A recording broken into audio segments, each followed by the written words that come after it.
It will help us cure cancer. It may help us to eradicate tropical diseases. It will help us understand the universe.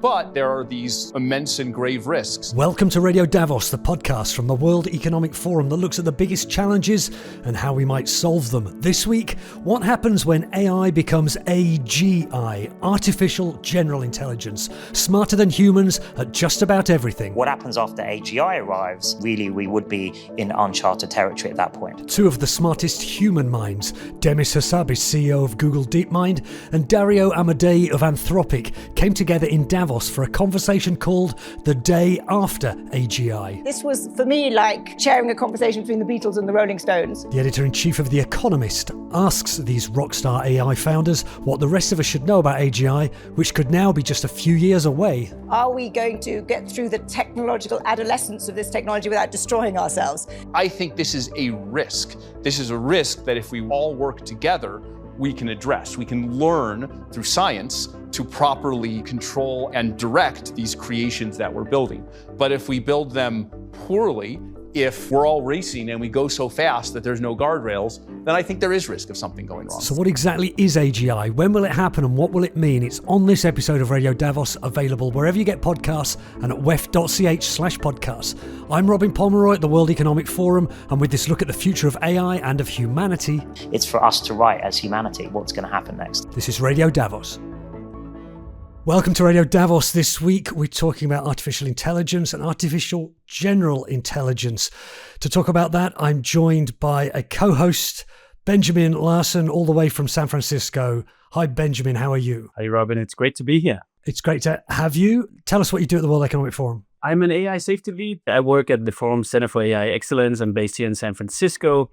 We have what's called the AI Global Alliance, where we have a number of different work streams, and I'm leading one of these work streams called Safe Systems and Technologies, where we're looking especially at the safety and security and so on surrounding frontier models and systems and AI agents. You've joined me here to kind of set up this session that happened at the World Economic Forum's annual meeting in Davos 2026, just a few weeks ago. It's been viewed many, many times online. It is two AI founders and CEOs. Could you tell us something about them? It's Dario Amodei and Demis Hassabis.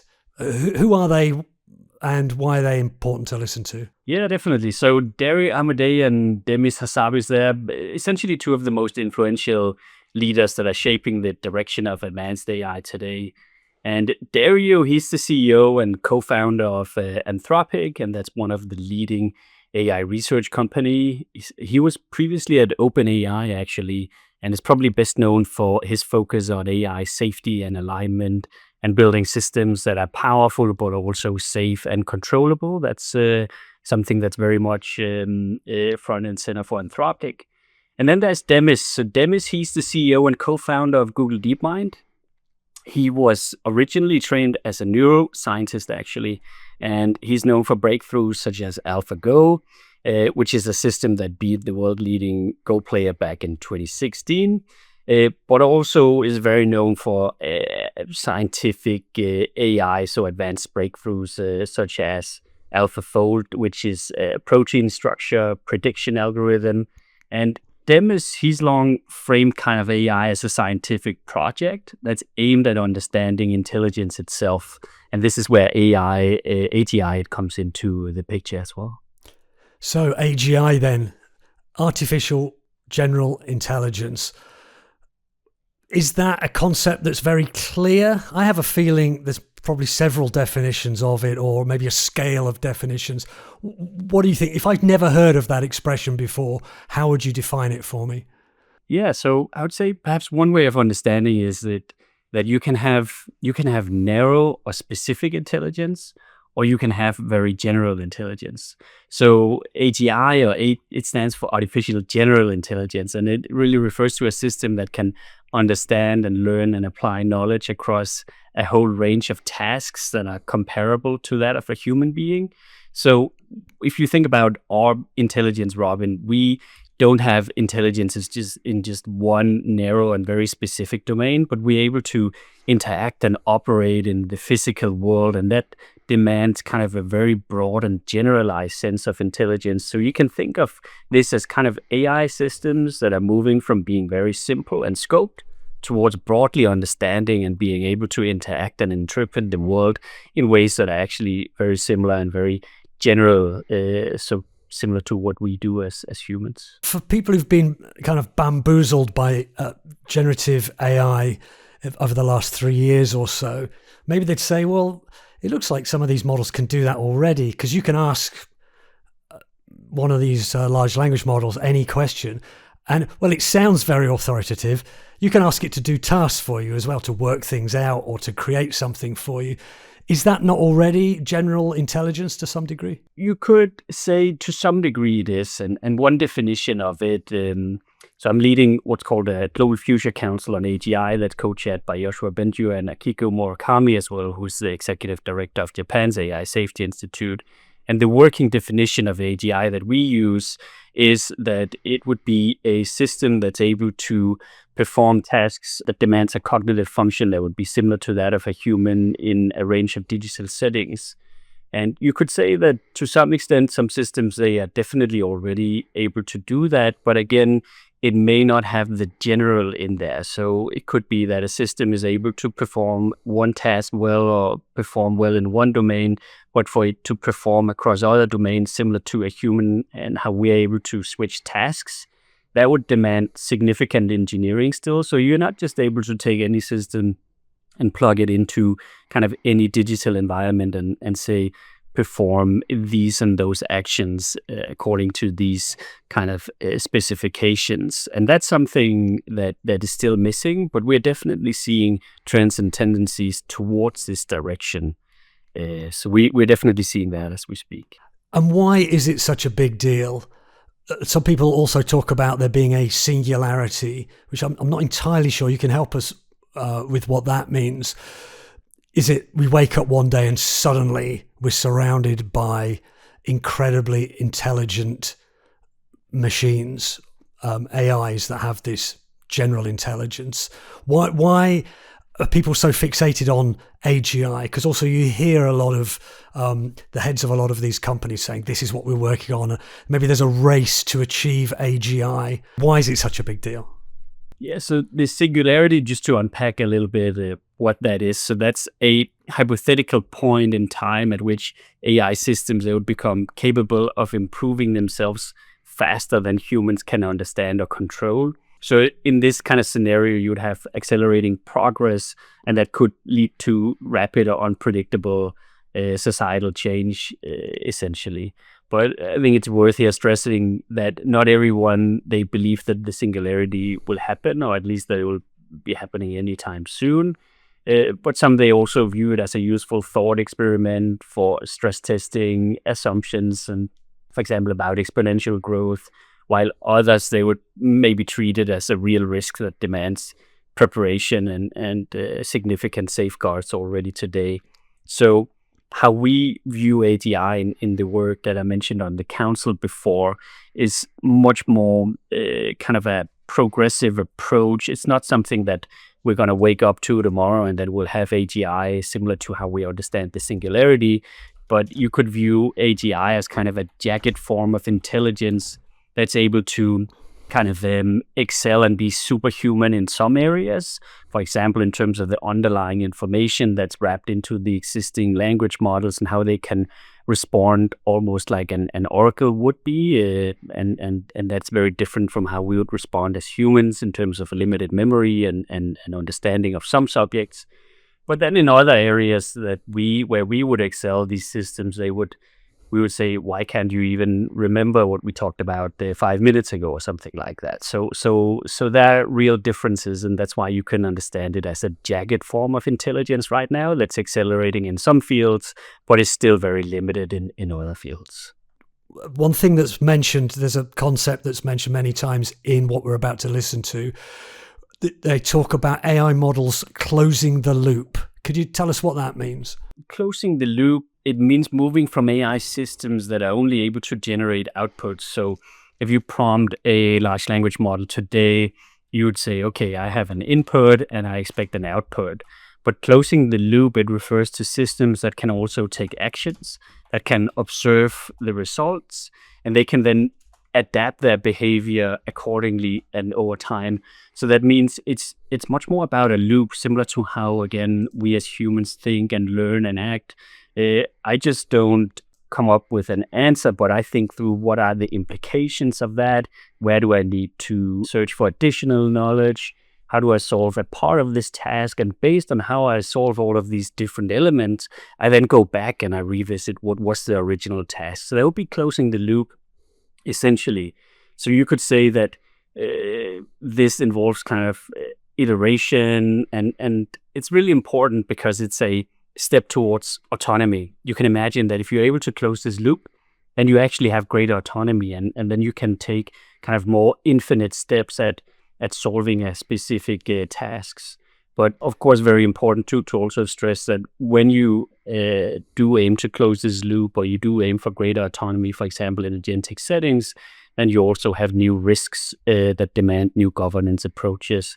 And that's something that we've been focusing a lot on in our work at the forum. So in a closed loop environment, the AI doesn't need any human input anymore. It can go off on its own, learn new things, decide what it's doing by itself. Or am I oversimplifying? I think that would be taking it a step too far in terms of where we currently are. But it's in the bigger picture, we do see, for example, computer use agents that you can simply give an agent a laptop and you can ask it to do a number of things, and then maybe you can ask it to have a degree of freedom where it can actually go out and do its own kind of thing. And it would go on and take unpredictable actions. So you don't want that in any kind of work setting at all, of course, because there's a number of risks associated with that. But you could also say that these systems are a bit more rudimentary than that in terms of how much is actually actions that are diverted or that are directed at solving or optimizing a specific problem. So that goes back to this notion of singularity that we just talked about, and where does kind of direction come from? Does it come from an algorithm that's seeking to kind of maximize its own goals or objectives, or are those goals and objectives, are they stated by a human in the loop who's actually running a system? So I think that's a core degree of difference in terms of control versus where we realistically are today. But of course, there are scenarios where you have to think much more carefully about what are the systems that we are creating. And once we have artificial general intelligence that are able to close the loop, as we talked about, then what is the outcome of that, and how are you able to control and guarantee that, essentially? There's a recent kind of hype cycle. It's funny, I'm sitting here in Geneva, you're in San Francisco, you're close to where there's interesting things going on all the time. Occasionally stories break out of the bubble, maybe of Silicon Valley. And one of them that a lot of people have been paying attention to was this, it's changed its name a few times.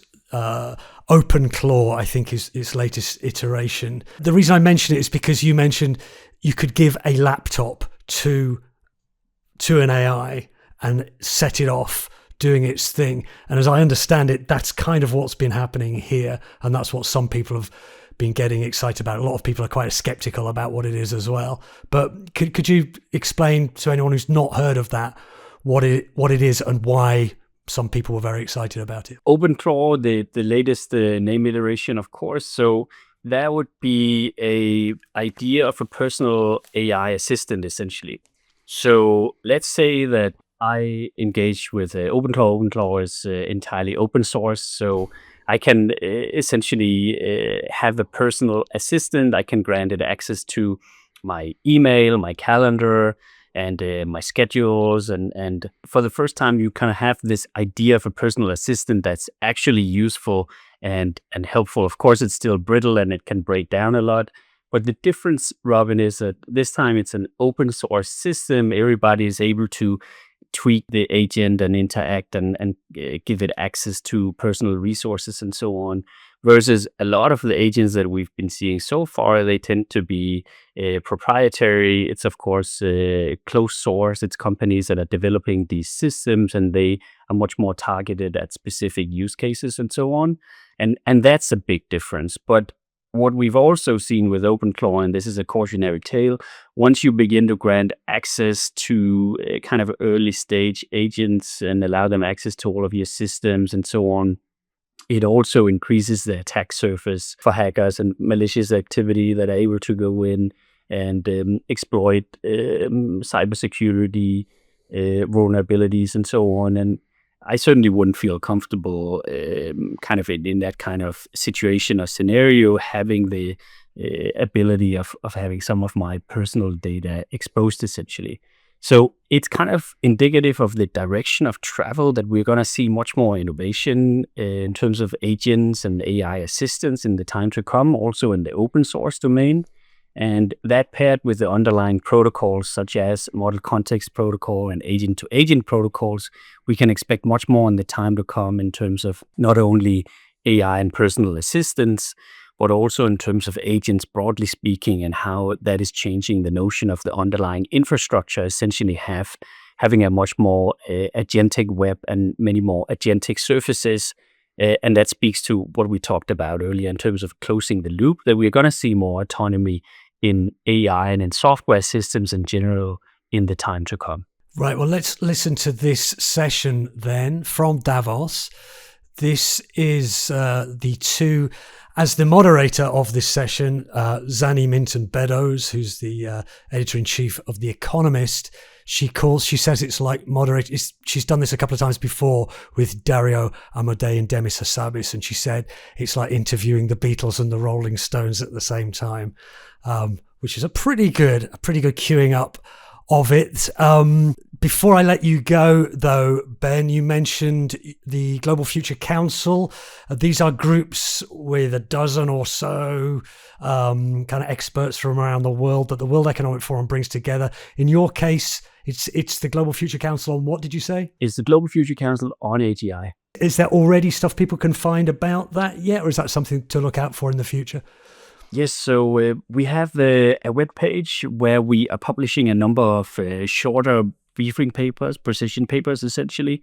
So we're looking into areas such as agency and control that we've been discussing here, Robin. We're looking at international collaboration, what that looks like. We're looking at AGI and policy triggers. So, for example, implications for labor markets, economic and societal transformation, and so on.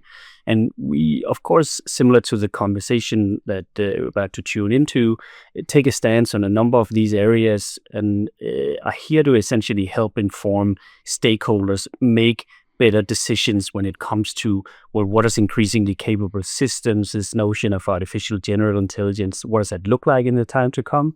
What do we need to do now in order to be better prepared?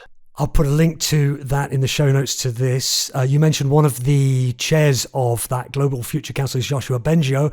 I met him in Davos a few weeks ago, recorded an interview, which he talks a lot about the dangers, as do the two people we're about to listen to now, of artificial intelligence. And these are people who really know what they're talking about, all three of them. So please look out for that episode coming up in the next few weeks on Radio Davos. For now, Benjamin Larsen, thanks very much for joining us on Radio Davos. Robin, it was a pleasure to be here. Great. Well, let's just go ahead and listen to that. You can watch this session. I'll also put a link to that. It's on the World Economic Forum's YouTube page. It's called The Day After AGI.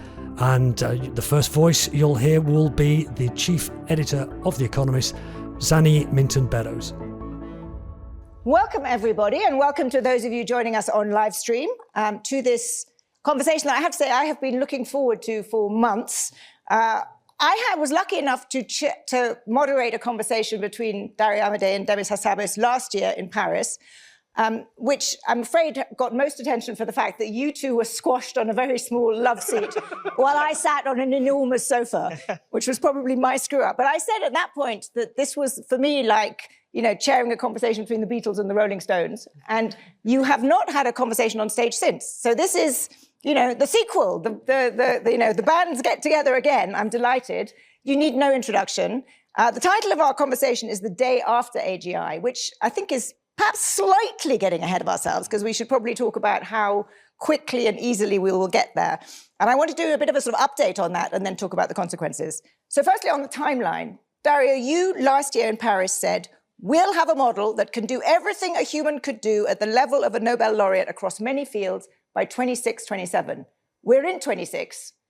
Do you still stand by that timeline? So, it's always hard to know exactly when something will happen, but I don't think that's going to turn out to be that far off. So, the mechanism whereby I imagined it would happen is that we would make models that were good at coding and good at AI research, and we would use that to produce the next generation of model and speed it up, to create a loop that would increase the speed of model development. We are now, in terms of the models that write code, I have engineers within Anthropic who say, I don't write any code anymore. I just let the model write the code. I edit it. I do the things around it. I don't know, we might be 6 to 12 months away from when the model is doing most, maybe all of what SWEs do end to end. And then it's a question of how fast does that loop close? Not every part of that loop is something that can be sped up by AI, right? There's like chips, there's manufacture of chips, there's training time for the model. So it's, I think there's a lot of uncertainty. It's easy to see how this could take a few years. It's very hard for me to see how it could take longer than that. Yeah. But if I had to guess, I would guess that this goes faster than people imagine, and that key element of code and increasingly research going faster than we imagine, that's going to be the key driver. It's really hard to predict, again, how much that exponential is going to speed us up, but something fast is going to happen. So you, Demis, were a little more cautious last year. You said a 50% chance of a system that can exhibit all the cognitive capabilities humans can by the end of the decade. Mm-hmm. Clearly in coding, as Dario says, it's been remarkable. Mm-hmm. What is your sense of, do you stand by your prediction? Yes. And what's changed in the past year? Yeah, look, I think I'm still on the same kind of timeline. I think there has been remarkable progress, but I think some areas of kind of engineering work, coding, also you could say mathematics, are a little bit easier to see how they would be automated, partly because they're verifiable what the output is. Some areas of natural science are much harder to do than that. You won't necessarily know if the chemical compound you've built or this prediction about physics is correct. You may have to test it experimentally, and that will all take longer. So I also think there are some missing capabilities at the moment in terms of like not just solving existing conjectures or existing problems, but actually coming up with the question in the first place or coming up with the theory or the hypothesis. I think that's much, much harder. And I think that's the highest level of scientific creativity. And it's not clear. I think we will have those systems. So I don't think it's impossible, but I think there may be one or two missing ingredients. It remains to be seen how, first of all, can this self-improvement loop that we're all working on actually close without a human in the loop? I think there are also risks to that kind of system, by the way, which we should discuss, absolutely, and I'm sure we will. But but that could speed things up if that kind of system does work. We'll get to the risks in a minute. But one other change, I think, of the past year has been a kind of change in the pecking order of the race, if you will. This time a year ago, we just had the DeepSeek moment, and everyone was incredibly excited about what happened there. And there was still a sense, that Google DeepMind was kind of lagging OpenAI. I would say that now it's looking quite different. I mean, they've declared code red, right? It's been quite a year. So talk me through what specifically you've been surprised by and how well you've done this year, and whether you think, and then I'm going to ask you about the lineup.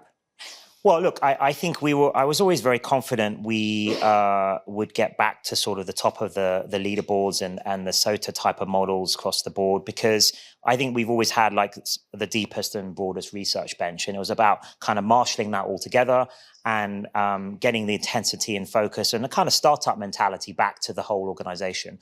And it's been a lot of work. And but I think we're still a lot of work to do. But I think you can start seeing the kind of the progress that's been made in both the models with Gemini 3, but also on the product side with Gemini app getting increasing market share. So I feel like we're making great progress, but there's a ton more work to do. And we're bringing to bear Google DeepMind's kind of like the engine room of Google, where we're getting used to shipping our models more and more quickly into the product surfaces. One question for you, Dario, on this aspect of it, because you're in the process of, a new round at an extraordinary valuation too. But you are, unlike Demis, let's call it an independent model maker. And there is, I think, an increasing concern that the independent model makers will not be able to continue for long enough until you get to where the revenues come in.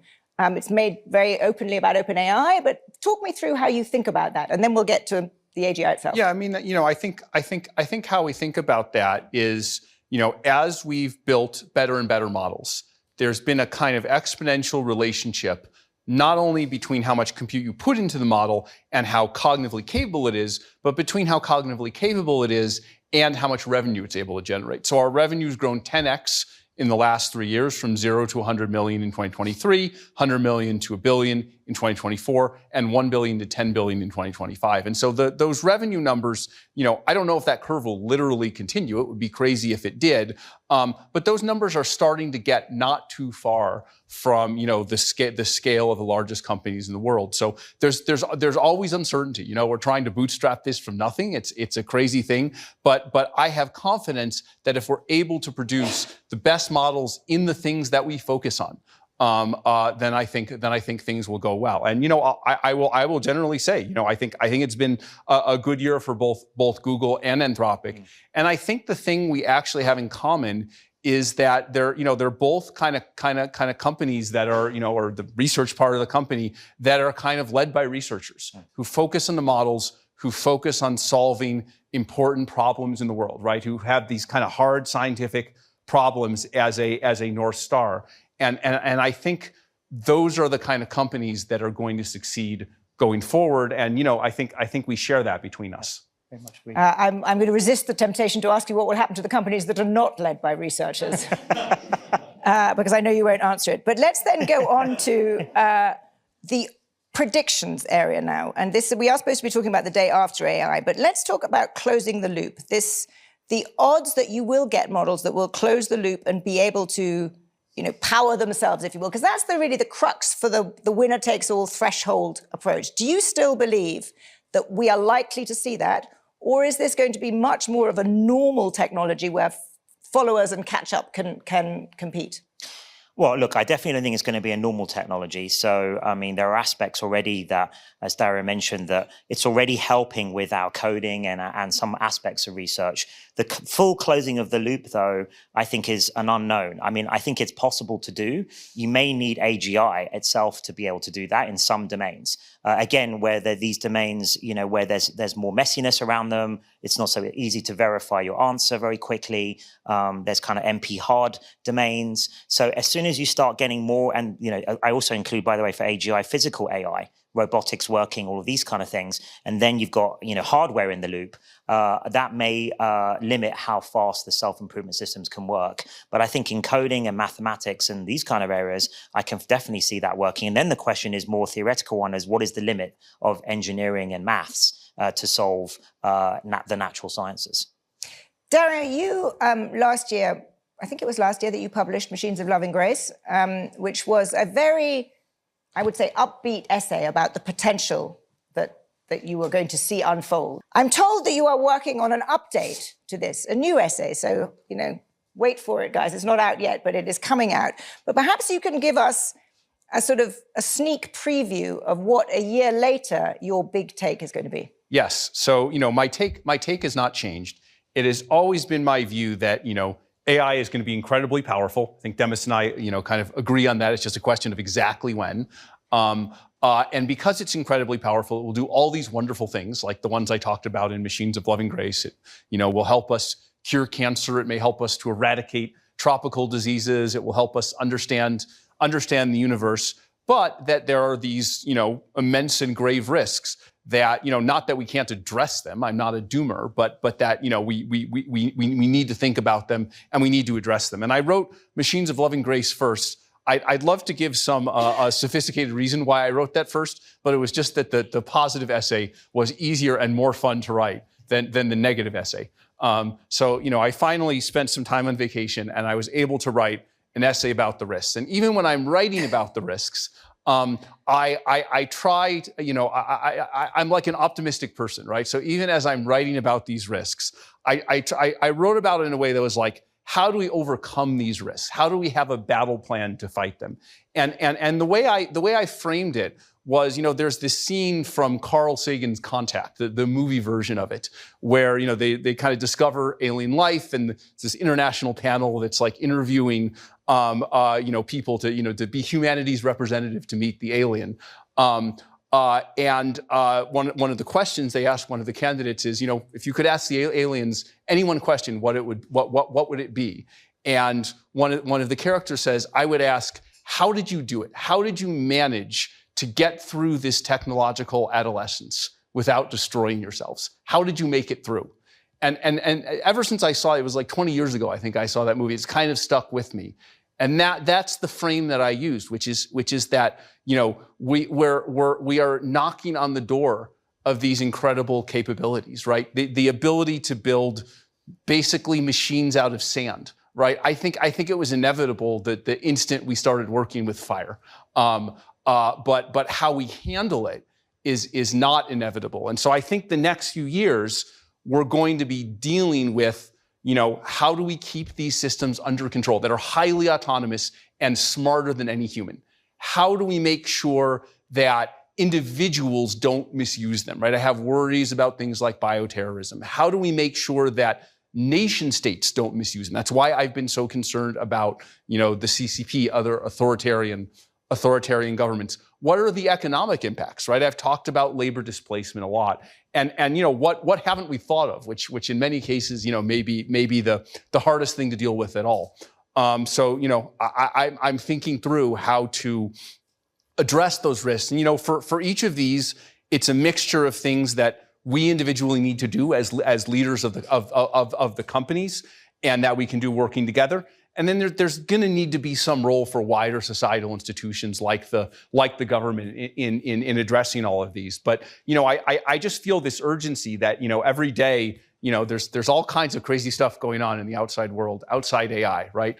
But my view is this is happening so fast and is such a crisis.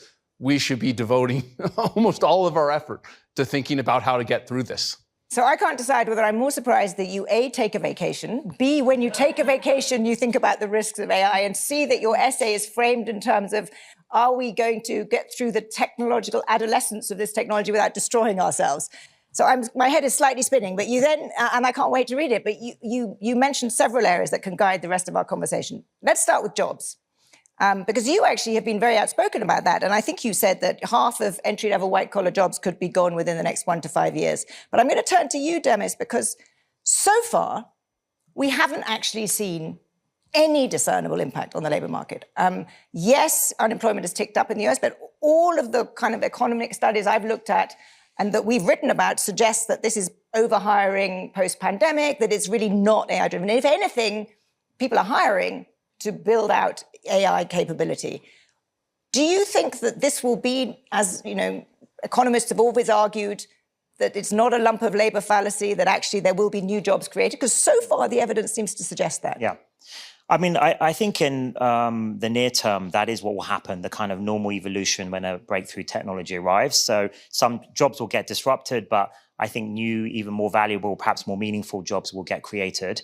I think we're going to see this year the beginnings of maybe impacting the junior level, entry level kind of jobs, internships, this type of thing. I think there is some evidence, I can feel that ourselves, maybe like a slowdown in hiring in that. But I think that can be more than compensated by the fact there are these amazing creative tools out there, pretty much available for everyone, almost for free, that if I was to talk to a class of undergrads right now, I would be telling them to get really unbelievably proficient with these tools. I think to the extent that even those of us building it, we're so busy building it, it's hard to have also time to really explore almost the capability overhang even today's models and products have, let alone tomorrow's.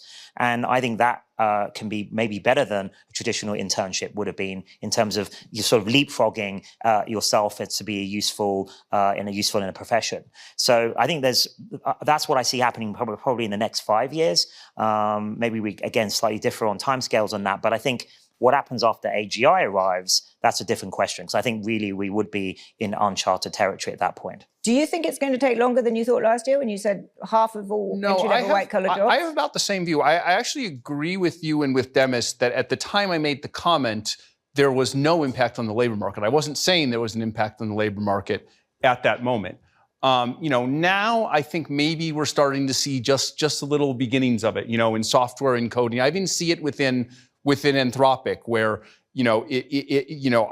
I can look forward. I can kind of look forward to a time where on the more junior end, and then on the more intermediate end, we actually need less and not more people. And we're thinking about how to deal with that within Anthropic in a sensible way. 1 to 5 years as of 6 months ago, I would stick with that. If you kind of, connect this to what I said before, which is, we might have AI that's better than humans at everything in, maybe 1 to 2 years, maybe a little longer than that. Those don't seem to line up. The reason is that there's this lag, and there's this replacement thing, right? I know that the labor market is adaptable, right? It's just like, 80% of people used to do farming. Farming got automated, and then they became factory workers and then knowledge workers. So, there is some level of adaptability here as well, right? We should be economically sophisticated about how the labor market works. But my worry is, as this exponential keeps compounding, and I don't think it's going to take that long, again, somewhere between a year and 5 years, it will overwhelm our ability to adapt. I think I may be saying the same thing Demis is, just factored out of that difference we have about timelines, which I think ultimately comes down to how fast you close the loop on coding. And how much confidence do you have that governments get the scale of this and are beginning to think about what policy responses they need to have? I don't think that it's anywhere near enough work going on about this. I'm constantly surprised, even when I meet economists at places like this, that they're not more of professional economists, professors thinking about what happens.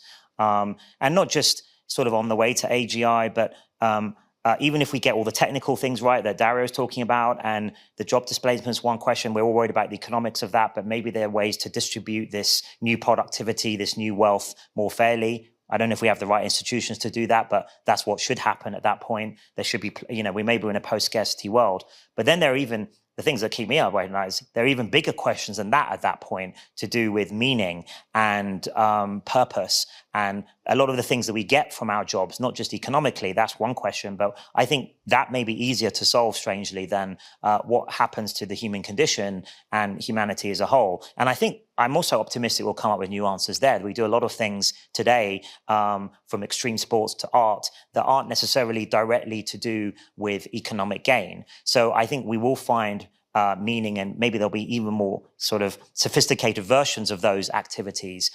Plus, I think we'll be exploring the stars, so there'll be all of that to factor in as well for in terms of purpose. But I think it's really worth thinking now, even on my timelines of like 5 to 10 years away, that isn't a lot of time before this comes. How big do you think is the risk of a popular backlash against AI that will somehow kind of cause governments to do what, from your perspective, might be stupid things? Because I'm just thinking back to the era of, globalization in the 1990s, when there was indeed some displacement of jobs. Governments didn't do enough. The public backlash was such that we've ended up sort of where we are now.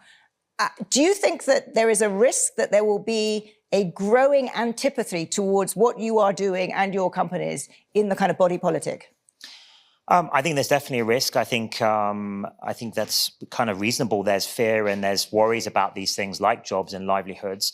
I think there's a couple of things that, it's going to be very complicated the next few years, I think, geopolitically, but also the various factors here. Like, we want to, and we're trying to do this with AlphaFold and our science work, and Isomorphic, our spin-out company, solve all disease, cure diseases, come up with new energy sources. I think as a society, it's clear we'd want that. I think maybe the balance of what the industry is doing is not enough balance towards those types of activities. I think we should have a lot more examples. I know Dario agrees with me of like AlphaFold-like things that help sort of unequivocal good in the world. And I think actually it's incumbent on the industry and all of us leading players to show that more, demonstrate that, not just talk about it, but demonstrate that. But then it's going to come with these other attendant disruptions. But I think the other issue is the geopolitical competition. There's obviously competition between the companies, but also US and China primarily. So unless there's an international cooperation or understanding around this, which I think would be good actually in terms of things like minimum safety standards for deployment, I think Dario would agree on that as well. I think it's vitally needed. This technology is going to be cross-border. It's going to affect everyone. It's going to affect all of humanity. Actually, Contact is one of my favorite films as well. So sort of funnily enough, I didn't realize it was yours too, Dario. But I think, those kind of things need to be worked through. And if we can, maybe it would be good to have a bit of a slightly slower pace than we're currently predicting, even my timelines, so that we can get this right societally. But that would require some coordination. That is. But I prefer your timelines. Yes, I think it would be better for many reasons. That I'll concede. But Dario, let's turn to this now, because the one thing since we last spoke in Paris, the geopolitical environment has, if anything, I don't know, complicated, mad, crazy, whatever phrase you want to use.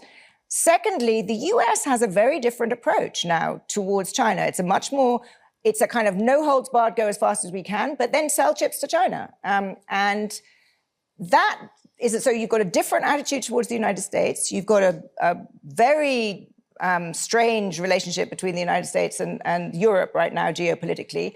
Against that, I mean, I hear you talk about it would be nice to have a CERN-like organization. I mean, it's a million years from where we are, from the real world. So in the real world, have the geopolitical risks increased?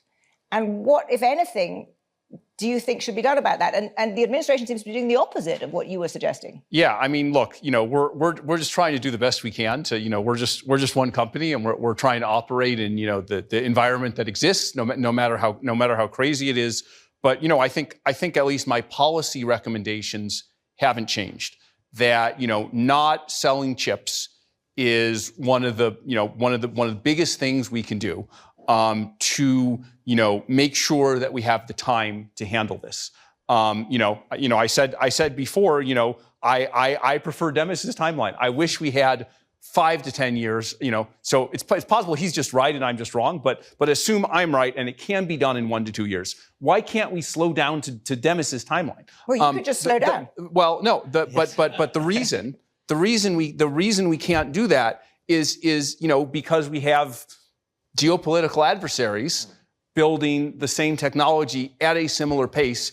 It's very hard to have an enforceable agreement where they slow down and we slow down. And so if we can just not sell the chips, then this isn't a question of competition between the US and China. This is a question of competition between me and Demis, which I'm very confident that we can work out. Mm-hmm. And what do you make of the logic of the administration, which, as I understand it, is we need to sell them chips because we need to bind them into US supply chains?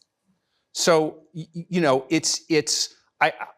I think it's a question not just of time scale, but of the significance of the technology, right? If this was telecom or something, then all this stuff about proliferating the U.S. stack and wanting to build our chips around the world to make sure that these random countries in different parts of the world build data centers that have NVIDIA chips instead of Huawei chips. I think of this more as like it's a decision: are we going to sell nuclear weapons to North Korea?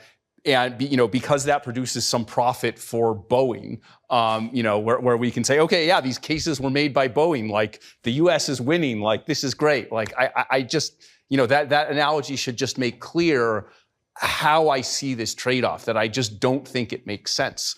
And we've done a lot of more aggressive stuff towards China and other players that I think is much less effective than this one measure.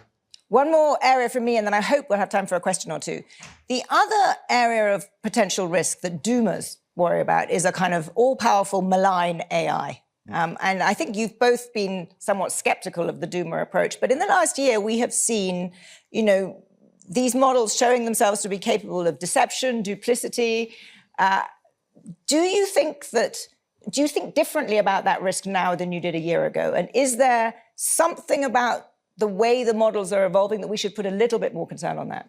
Yeah, I mean, since the beginning of Anthropic, we've kind of thought about this risk. I mean, our research at the beginning of it was very theoretical, right? We pioneered this idea of mechanistic interpretability, which is looking inside the model and trying to understand, looking inside its brain, trying to understand why it does what it does.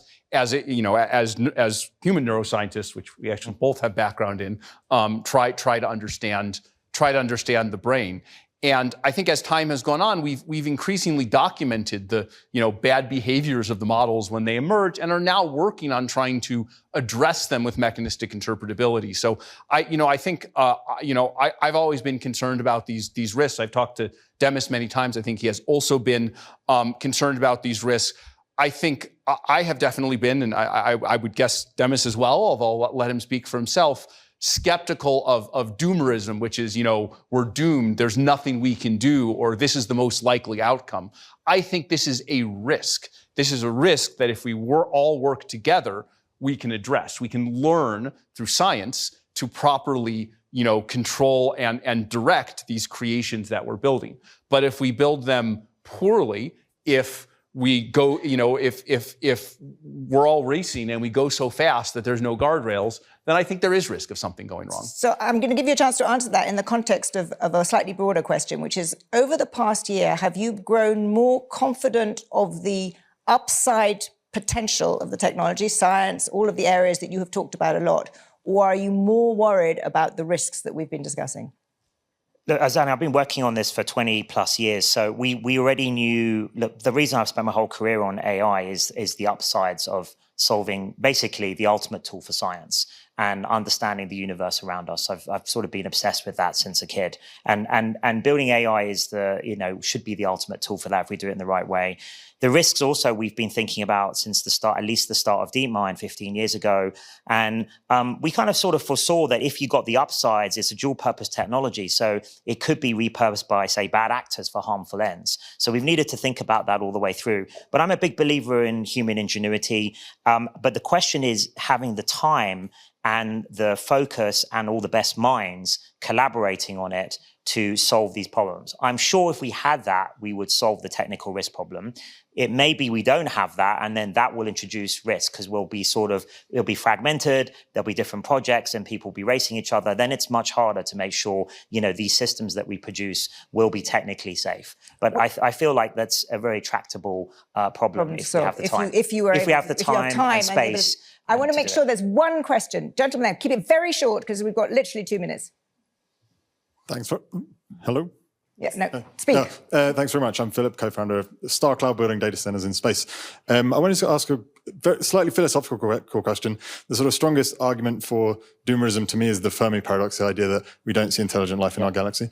I was wondering if you guys have any thoughts on that. Yeah, I've thought a lot about that. That can't be the reason because we should see all the AIs that have, so just for everyone knows, the idea is, well, it's sort of unclear why that would happen, right? So if the reason there's a Fermi paradox, there are no aliens because they get taken out by their own technology, we should be seeing paperclips coming towards us from some part of the galaxy, and apparently we don't. We don't see any structures. Dyson spheres, nothing, whether they're AI or natural or sort of biological. So to me, there has to be a different answer to the Fermi paradox. I have my own theories about that, but it's out of scope for the next minute. But I just feel like my feeling is that we're past the great filter. It was probably multicellular life, if I would have to guess. It was incredibly hard for biology to evolve that. So we're on that, there isn't a comfort of like what's going to happen next. I think it's for us to write as humanity what's going to happen next. This could be a great discussion, but it is out of scope for the next 36 seconds. But what isn't, 15 seconds each, when we meet again, I hope next year, the three of us, which I would love, what will have changed by then? I think the biggest thing to watch is this issue of AI systems building AI systems. How that goes, whether that goes one way or another, that will determine, whether it's a few more years until we get there, or if we have, if we have wonders and a great emergency in front of us that we have to face. AI systems, building AI systems. I agree on that. So we're keeping in close touch about that. But also, I think outside of that, I think there are other interesting ideas being researched, like world models, continual learning. These are the things I think they'll need to be cracked if self-improvement doesn't sort of deliver the goods on its own. Then we'll need these other things to work. And then I think things like robotics may have its sort of breakout moment. But maybe on the basis of what you've just said, we should all be hoping that it does take you a little bit longer, and indeed everybody else, to give us a bit more time. I would prefer that. I think that would be better for the world. Well, you guys could do something about that. Thank you both very much. Zanny Minton Beddoes was speaking to Demis Hassabis and Dario Amodei at the World Economic Forum Annual Meeting 2026 in Davos. You can watch that session on our website or YouTube channel, links in the show notes. There are loads of great conversations like that one that were live streamed from Davos, and you can watch them all on Catch Up. And we're also publishing many of them on our sister podcast feed, Agenda Dialogues, available wherever you get podcasts. To find out more about the work of the Forum's Centre for AI Excellence, the AI Global Alliance, and the Global Future Council on Artificial General Intelligence, please also click the links in the notes. And don't miss my interview with Yoshua Bengio, a godfather of AI, on how he's working to counter the risks posed by the technology. Coming soon to Radio Davos. Follow us wherever you get podcasts, or visit wef.ch/podcast, where you'll also find Meet the Leader, which also has some amazing interviews from Davos dropping in the coming weeks. This episode of Radio Davos was written, presented, produced and edited by me, Robin Pomeroy, and by my colleague Benjamin Larsen. Studio production was by Taz Kelleher. Radio Davos will be back next week, but for now, thanks to you for listening, and goodbye.